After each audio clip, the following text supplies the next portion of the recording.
Biggest legal myth you've heard. If it's not written, you cannot enforce it. If someone is receiving a legal notice, how should they react? Don't panic, be calm, go through the documents, What is the scenario in terms of bounced check? and the cost of arbitration is much higher than the cost of local courts. A lot of people are preparing contracts through ChatGPT. With more and more people, there comes more and more knowledge about the law. At the time of dispute, it makes higher liability on your end.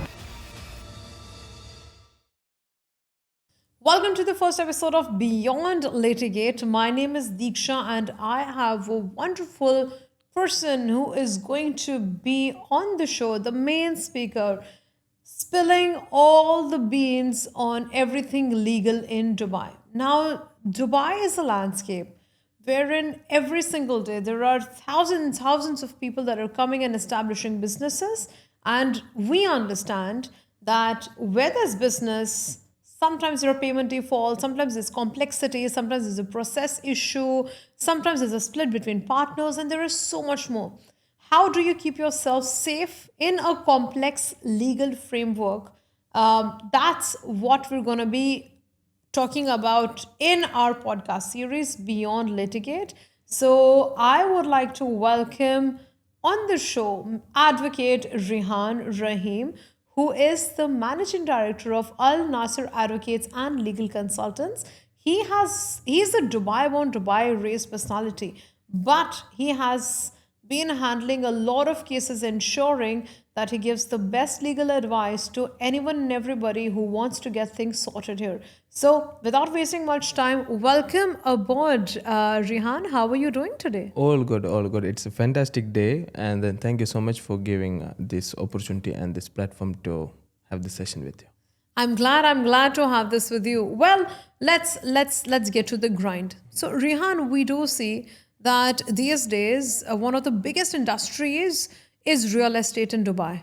Okay, it's really booming. A lot of people are coming, and as per statistics, even 40% of the SMEs in today's date are actually from real estate. Now, what are we looking at in terms of risks for the SMEs that are actually coming in real estate or establishing themselves here in Dubai? The major risk would be the compliance issue or the background check regarding the property or the land in which they are going to conduct their business on. And then it leads to the credibility on how they get to purchase the property or the land from the previous owner. Now, because of this, what happens when major or many of the SMEs get into the field of real estate? They get the idea that either they can develop the property and then sell it, or they can lease the property and then do a rental or subletting with the permission or consent from the landlord as per the law.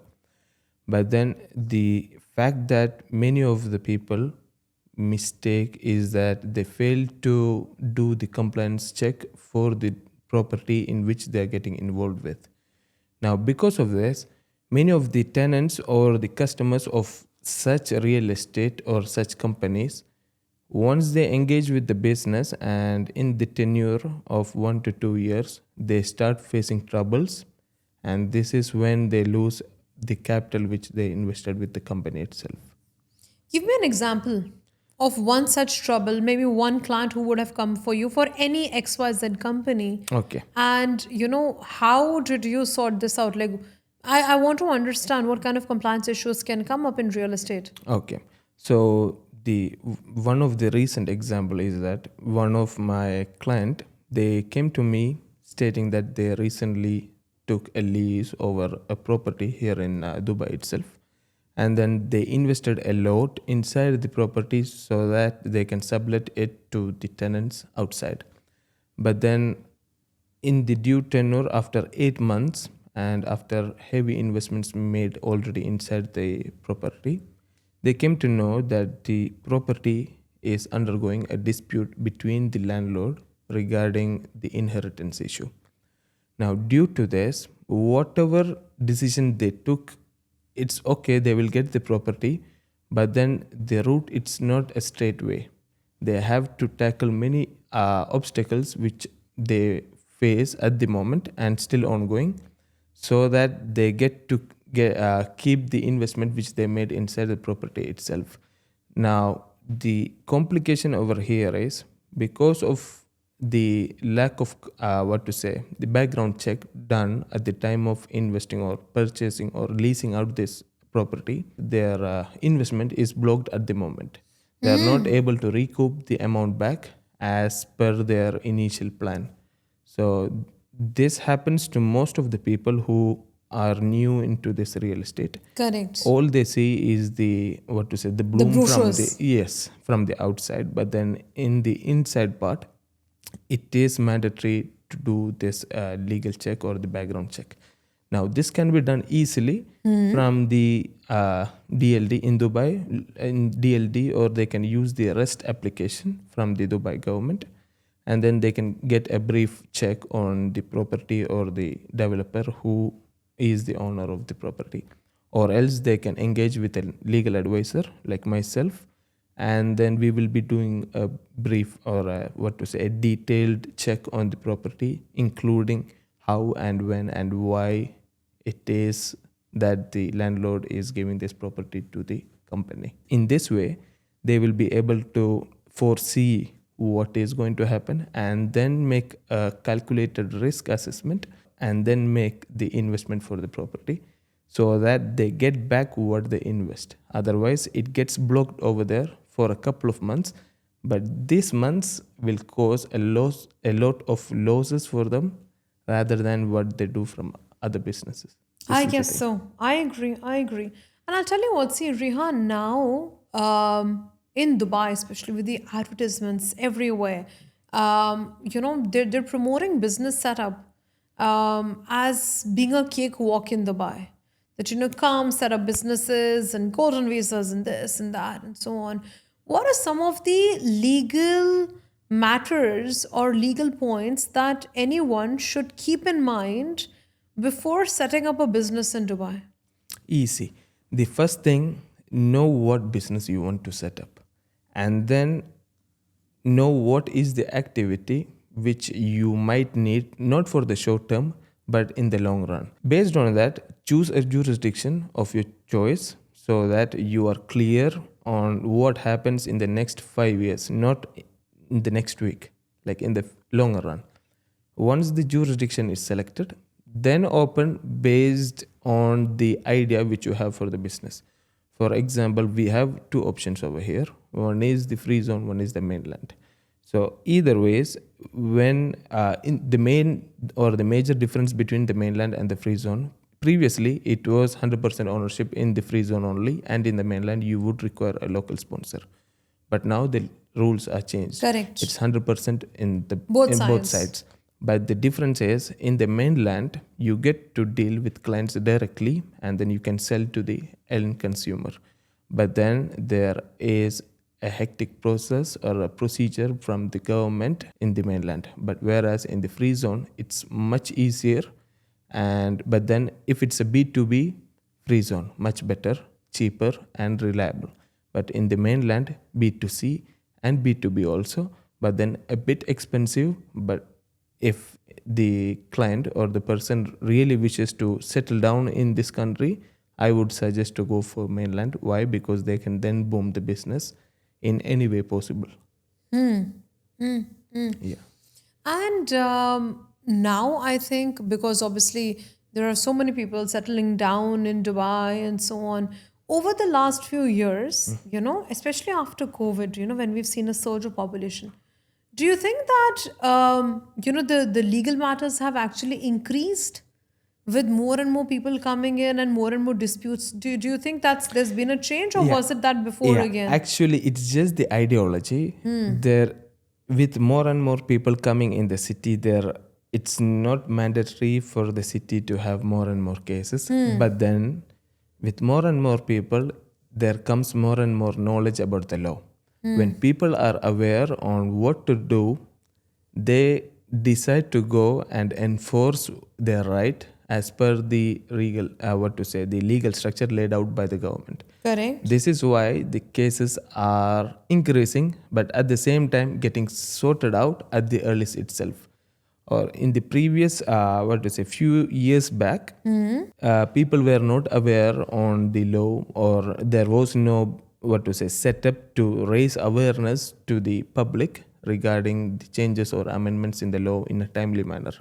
This is why they would wait out, and then once the situation is much more complicated, then go see a lawyer and then take time to settle or resolve the dispute. Now, only 10 or 20% of the people would be doing that. The others, they would think this is their faith. But Correct. now the situation is changed. People are aware, they have technology in their hands. Yeah. They can browse the system, they can go to any of the help desk or what to say, government centers and then inquire about it. And lawyers are much more, what to say, friendlier now rather than how they used to be before.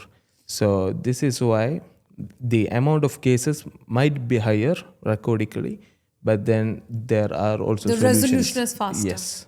Very nice, very nice. So for a new startup that's coming out, would you recommend them a free zone or a mainland? As we spoke earlier, Yeah. it depends on what they wish to set up and what the activity is. If the business would tend to have, or the business idea is to have direct walk-in customers or to deal with customers as in a person, then mainland would be the better choice. But then if they are into much larger scale of business wherein they just do trading or import export and stuff, then free zone is a better choice. Could be workout. Yeah. And tell me one legal clause that you should never miss out in any business contract, especially in Dubai. Two, not one, two. Okay, great. One is the dispute resolution clause. Many people, they think it's a normal, what to say, a procedure or a formality which is to be there in the contract. But no. Why? Because say for example, when we both have a dispute, we should know in which way we decide to go. Say for example, I write arbitration and I be like, Miss Diksha, this is the normal procedure. It's okay. When we will never have a dispute now because we are friendly now, yeah.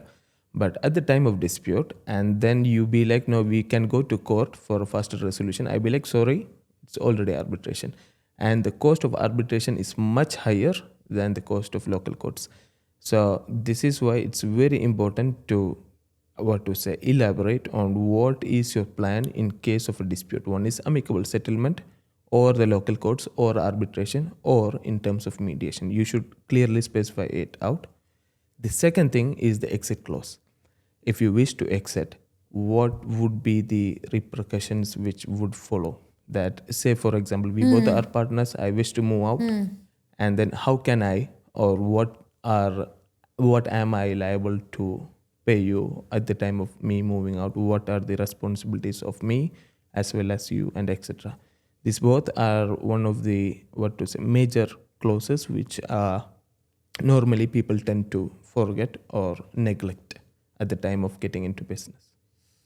Understandable, because I also resonate with this, because a lot of times when the contracts come, they're like, okay, this contract is just governed by the general country's law, and in the matter of any dispute, etc., both the parties will sit together and so on. Very, very general ChatGPT terms and conditions are put there, and it's so important to actually have a proper understanding. What is arbitration? What is, when do you go to court? How do you sort this? Who pays for what? It's really, really important. That's When you often the mentioned- most ignored clause. True, true. Now, when you mentioned about ChatGPT, I'm not against technology. Sure. I am pro technology. Pro person. technology, yes. But then the thing is, people think because of AI, whatever AI says, it's final. Correct. Now, it's not final. It's just there to assist you with the brief or a background of anything which you ask it. Now, the information in AI, it's not directly from the government. It's from some people who inputs the information. It does not mean that the person inputting the information is a doctor or an engineer or a lawyer or from either of the profession. Correct. It may be somebody, like anyone from any field of the work. But then whatever the idea you get based on a legal finding, it's just an idea to give you the background of, okay, it might be something like this, but it's not the finality. So I would advise or suggest people, when you find something in ChatGPT, make sure you double check it from a government agency or by a lawyer, even though you have to pay them.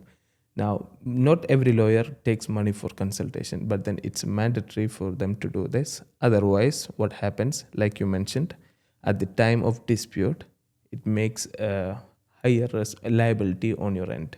So make sure it doesn't happen. Because I'll tell you what, see, now people have stopped Googling.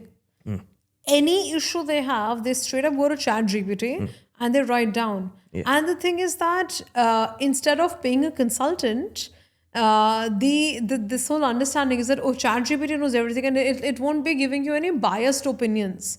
Because that's what you think, right? It's nobody's programming it. So a lot of people are preparing contracts through ChatGPT, and like proper ones, employment contracts, business contracts, mergers and acquisitions also, the terms and conditions, etc. And then in addition to that, getting all advice also, especially in terms of conflicts, etc. What should we do? What is the legal way to go on, and so on. And I'm like, wow, man, now ChatGPT is going to be, the lawyer in the room. But like you made a very fair point that ChatGPT is going to be working on, based on inputs. True. And perhaps the complexity, may be underestimated by ChatGPT depending on the prompt that you're giving. True.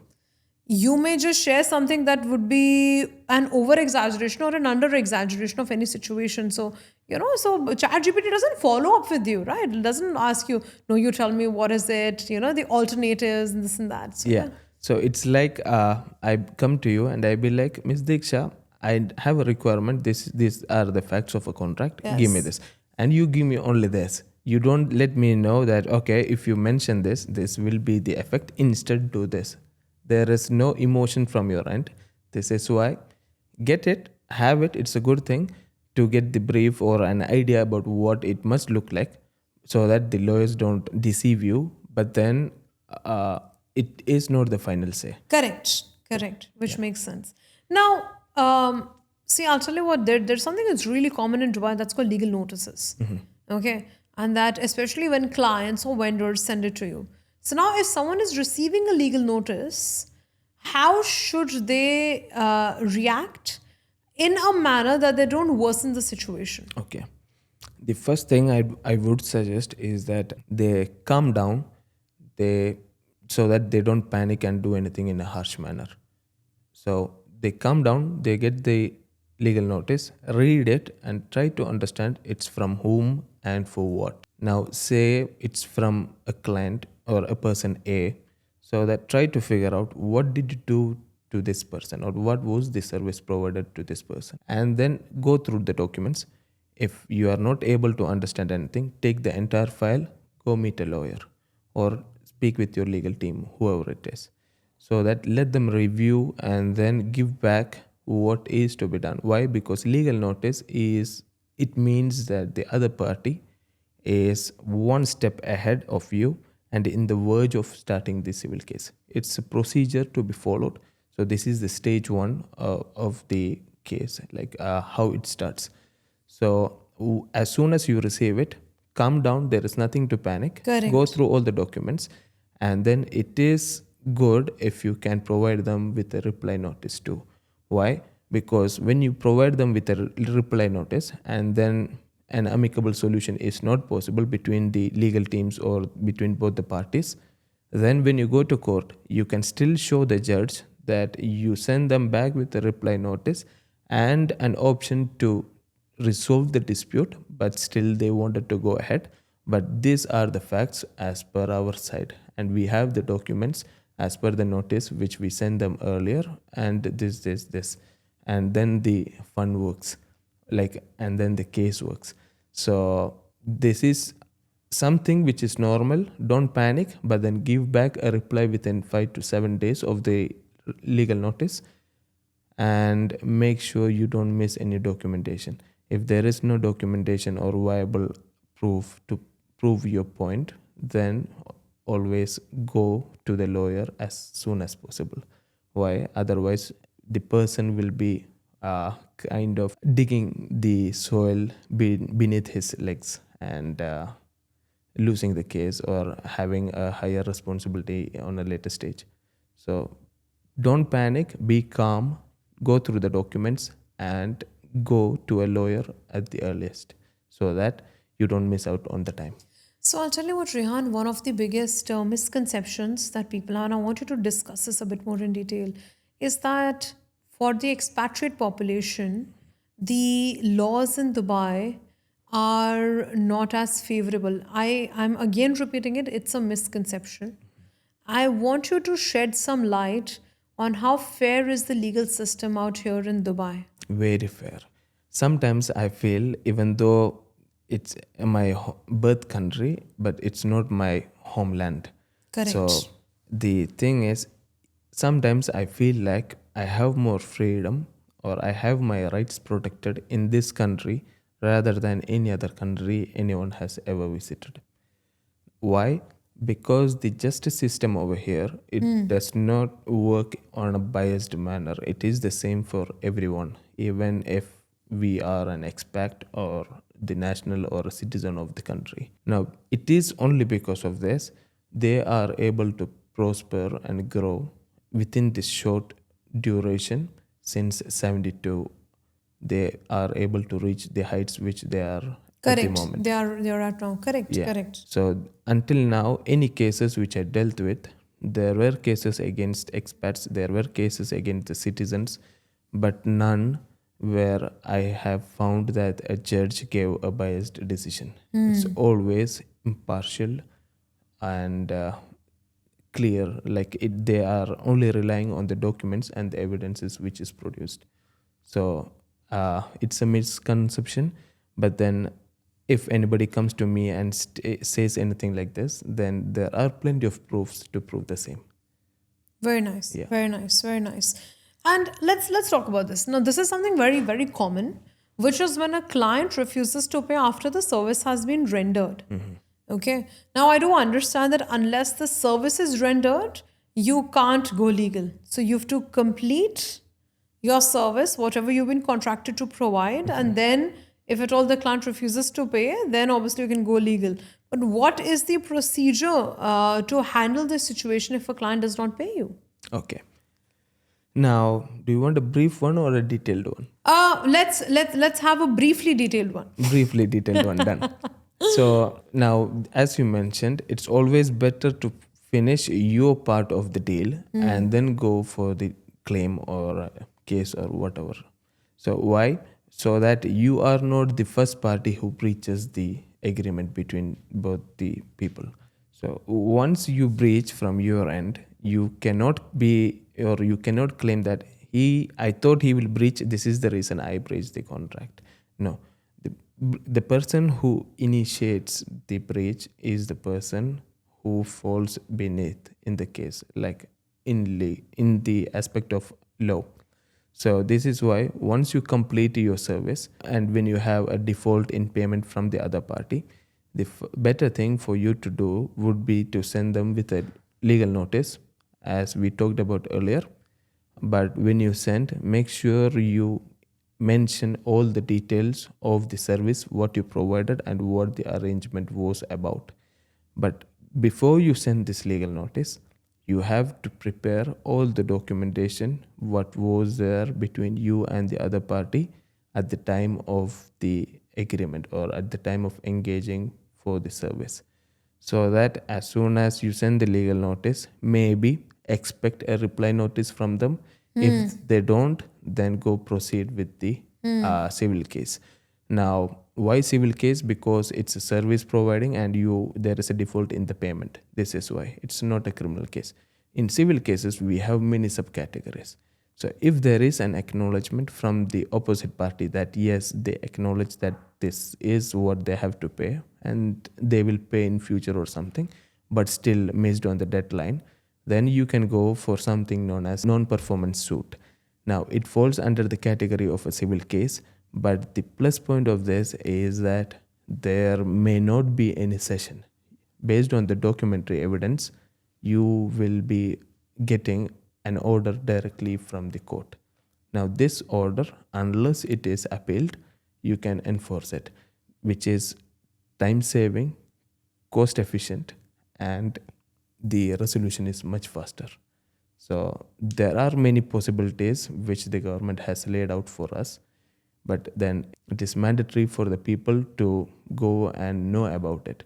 For this, feel free to visit a lawyer once in a while, just talk to them and then say, this is the thing, am I doing it right? Is the documentation procedure done from the company Correct. correct? Like this. Makes sense. Makes absolute sense. And imagine there's been a financial dispute. One client has decided not to pay his service provider. How quickly should a legal action be taken by the service provider? Okay. In case of civil suits, the limitation period varies depending on cases, anywhere from 3 years to 10 years. Okay. So you can file it anytime. But the advice would be, as soon as you figure out that there is a breach or default, or the payment, the other party is not ready to clear the payment as per the terms, file a suit immediately. Why? Because if he did it to one person, it means that he may have done it to others too. So if you are late in line, whatever the assets you could have seized and encashed as per the amount which is receivable would not be possible on a later stage. Why? Because the other debtors or the other creditors against him would have tried for the same and retrieved the money. But by the time you delay it and then you file a suit, it would be too late to recoup the money back from him. This is the thing. So as soon as you figure out that there is a possible damage, make sure to file the suit at the earliest. This is the Sure. thing. Interesting. And what is the scenario in terms of bounced checks? How is that dealt with legally? What advice do you give people if their checks have been bounced? Check bounces is common over here. Now, the main thing which a person should look into is the kind of bounce that took place. Is it because of insufficient balance, or is it that because the account is not dormant or it has gone dormant, or is it that the signature is mismatched or the account is closed?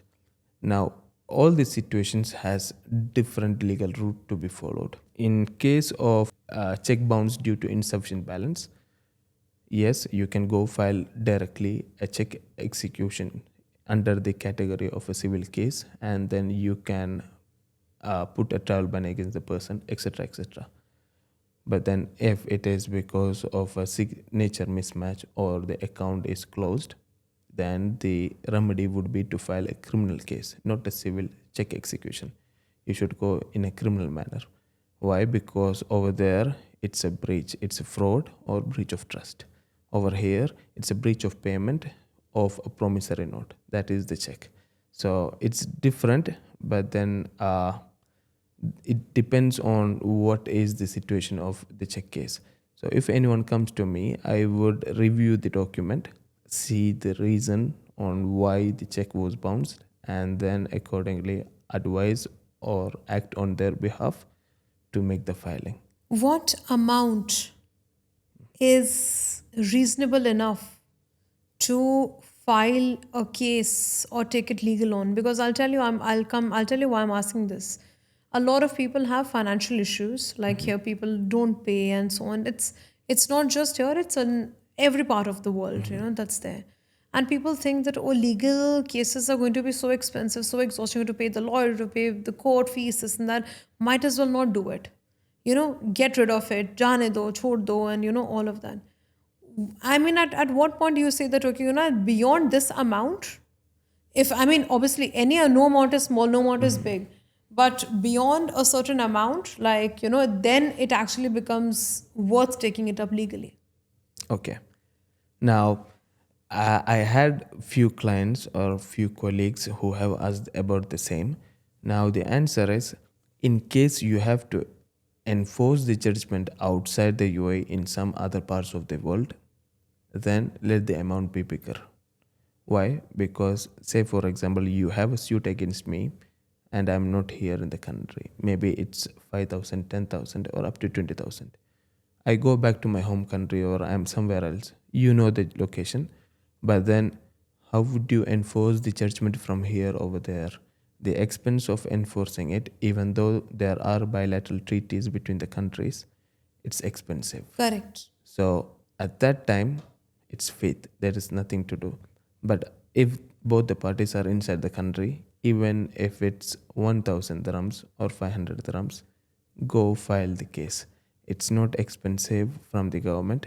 In case you come up with some expenses in the court, at the time of execution, your execution amount would be the principal claim amount plus the court expenses which you put into the court, which you can get it back when you win the case.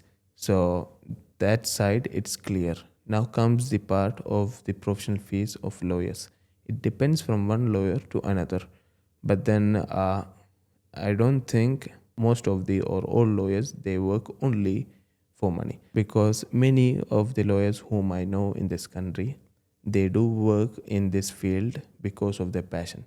So money is not the big issue over here. Correct. But still, say for example, a person is not able to find any lawyer for such a small claim. Yes, yes. The better thing for him to do would be to contact with the appropriate authority or the legal affairs department in Dubai, and then they would assist him by providing him with a lawyer who works on a pro bono basis. We do get pro bono cases every time, every now and then, from directly from the legal affairs department. Why this initiative? This is so that people who are not able to afford a lawyer can get a good lawyer in their assistance, because it is mandatory for a lawyer to understand that being a lawyer, it's not a personal or a self acclaimed thing. It is as a service for the society itself. So this is why there are remedies, but then try to figure out or try to work on it so that they can get the help which the government has provided to them already. Excellent, excellent advice. Now let us come to our final round, which is the rapid fire round. Okay, I'm going to be asking you questions, and I want you to not think much before giving me an answer, and it needs to be quick. Okay, Done. so let's get started. First is one legal term you use the most. Indemnity clauses. What is that? Indemnity means it's like an assurance or given to the other party by one of the contracting party. For example, I indemnify you of any loss and damages that may occur during this meeting if there is a mistake from my part. It's like this. Nice. And client meetings in person or client's office or virtual? I would go with the hybrid option. Why? Because it depends on the severity or the seriousness of the issue. Not every time all the clients are available to visit the office directly. Sure. Yeah. Biggest legal myth you've heard? If it's not written, you cannot enforce it. That's not true entirely. In cases of civil, yes, but in cases of criminal, documents or evidences are required, but it's not The ultimate. It's not the ultimatum. Okay. Best way to unwind after a tough case. How do you do it? Peaceful sitting or a long drive and then have a tea. Okay. Yeah, That's how you chill. You're like, okay, finish. Yeah. Why? Because we at the time of a case, we will be having a lot of information regarding the case in our head, in our mind. Sure. So it will be like we are that person in another body. So once the case is resolved and then everything is calm now, so we sit and then we try to come back to the person who we are actually. So in order to release all the information from the head, I feel like it is one of the best possible solution at that moment. Very well, very well. Well, Rihan, I enjoyed the conversation. I got to know so many things about legalities, about contracts and indemnity clause and so on.